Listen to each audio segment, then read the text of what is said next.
Assalamualaikum warahmatullahi wabarakatuh.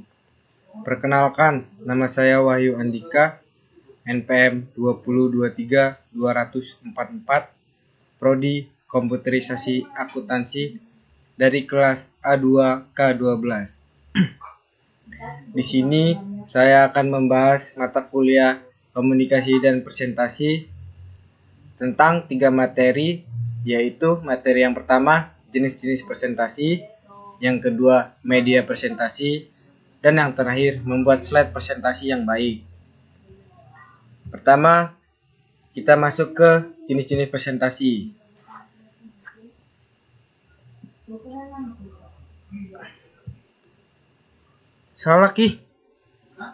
Salah.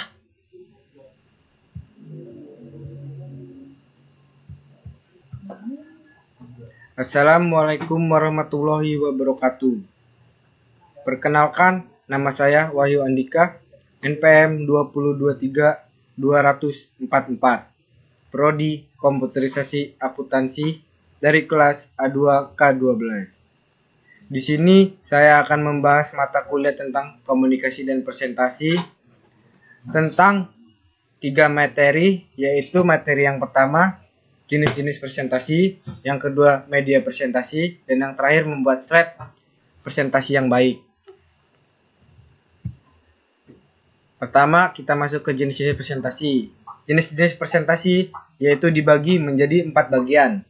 Yang pertama, presentasi dadakan atau disebut dengan impromptu. Yang kedua, presentasi naskah atau disebut manuskrip. Yang ketiga, presentasi hafalan atau disebut juga dengan memoriter. Dan yang terakhir, presentasi extempore. Presentasi dadakan atau disebut dengan impromptu adalah pembicaraan impromptu, merupakan jenis presentasi yang dilakukan secara mendadak tanpa persiapan apapun. Dalam hal ini, pembicaraan ditunjuk langsung untuk menyampaikan informasi kepada pendengar tanpa melakukan persiapan segala sesuatu, baik itu mengenai tema pembicaraan maupun alat bantu yang digunakan, sehingga perasaan pembicara akan mengejutkan. Yang kedua, presentasi naskah atau disebut dengan manuskrip. Presentasi naskah merupakan jenis presentasi di mana dalam menyampaikan informasinya, seorang pembicara melakukannya dengan membaca naskah. Tidak sedikit orang dalam menyampaikan informasi menggunakan naskah berupa teks. Setiap kata-kata yang keluar merupakan hasil dari sebuah naskah. Pembicara merupakan tugasnya yang utama, yaitu melakukan kontak mata dengan pendengar. Yang ketiga, presentasi hafalan atau disebut dengan memoriter. Jenis presentasi yang dilakukan menghafal dari teks yang telah disediakan. Berbeda dengan jenis manuskrip, memoriter tidak menggunakan naskah dalam penyampaiannya. Pembicara hanya melakukan persiapannya dengan menghafal dari teks di mana isinya mengenai informasi yang akan disampaikan. Kelebihan dan kelemahannya hampir sama dengan manuskrip. Dan yang terakhir, presentasi extempore. Jenis extempore merupakan jenis presentasi yang paling baik untuk dilakukan dibanding jenis lainnya. Pembicara mempersiapkan materi dengan garis besarnya saja. Kemudian pada saat presentasi akan dijabarkan secara mendetail. Dan yang kedua, kita akan membahas media presentasi. Di sini media presentasi dibagi menjadi 3 bagian, yaitu yang pertama pengertian media presentasi, yang kedua contoh-contoh media presentasi, dan yang terakhir manfaat media presentasi. Yang pertama, pengertian media presentasi. Media presentasi adalah pesan atau materi yang akan disampaikan, dikemas dalam sebuah program komputer dan disajikan melalui perangkat alat saji atau proyektor. Biasanya materi yang disajikan berupa teks, gambar, animasi, dan video yang digabung dalam kesatuan yang utuh. Berkat keefektifannya dalam penyajian pesan, maka saat ini media presentasi banyak diaplikasikan untuk keperluan pendidikan dan pembelajaran. Yang kedua, kita akan membahas contoh-contoh media presentasi. Contoh-contoh media presentasi yaitu dibagi menjadi 4 bagian. Yang pertama, proyektor. Yang kedua, screen. Yang ketiga, interaktif proyektor. Dan yang terakhir, wall screen. Yang pertama, proyektor merupakan suatu alat yang sering digunakan untuk media presentasi karena dapat menampilkan gambar menjadi lebih besar. Untuk menyambungkan laptop maupun PC dapat menggunakan USB.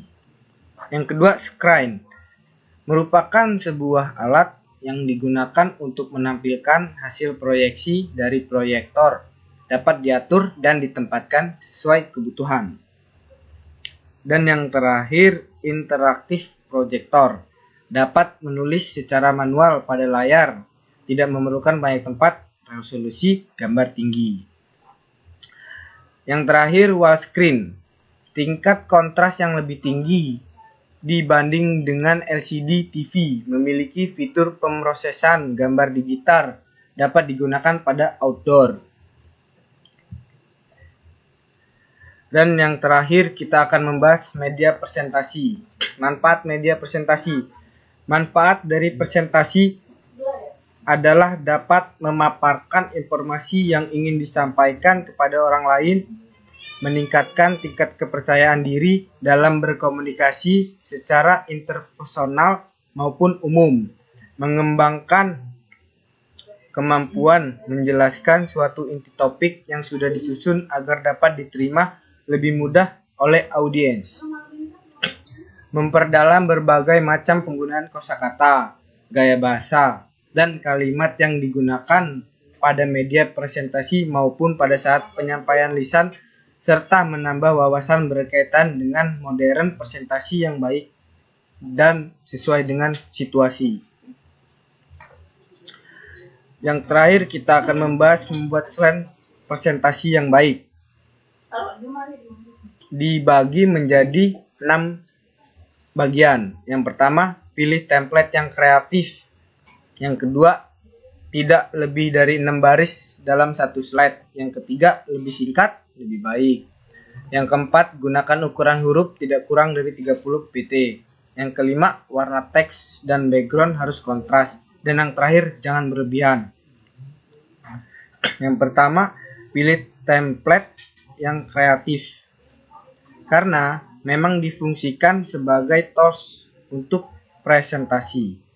PowerPoint menyediakan pilihan template yang tidak sedikit. Tapi, sebaiknya Anda membuat template sendiri atau mengunduhnya dari internet.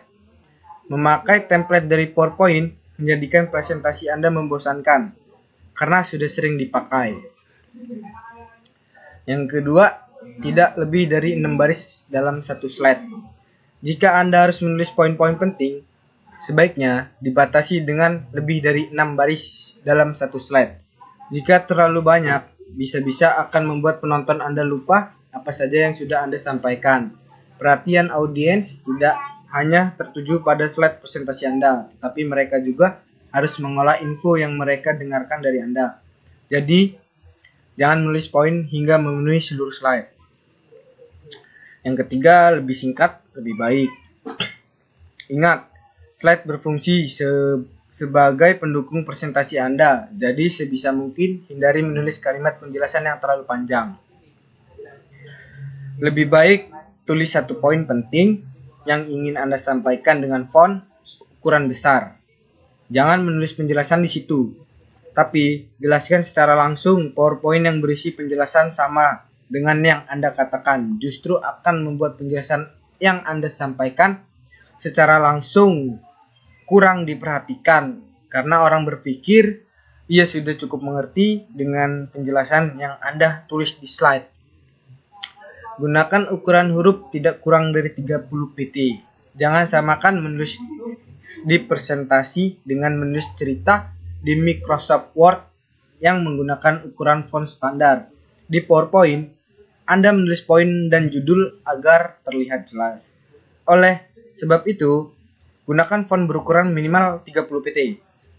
Jika lebih kecil dari itu, bisa-bisa tulisan Anda tidak bisa terbaca jelas oleh audiens. Selanjutnya, warna teks dan background harus kontras. Menyesuaikan warna teks dengan background yang Anda pakai juga penting. Pilih warna yang kontras antara huruf dan background. Hal ini memudahkan audiens Anda membaca poin presentasi yang Anda berikan. Jangan sampai hanya karena Anda salah memilih warna font, audiens mengalami kesulitan membaca poin yang ingin Anda sampaikan dan akhirnya bosan. Yang terakhir, jangan berlebihan.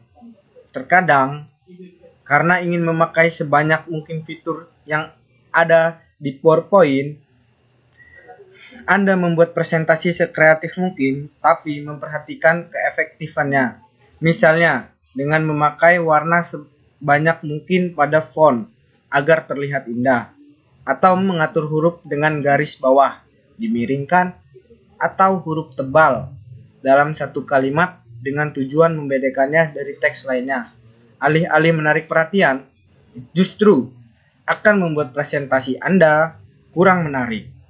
Jika memang ingin menyampaikan poin penting, tebalkan saja frase seperlunya dan beri warna berbeda yang selaras, tidak perlu berlebihan.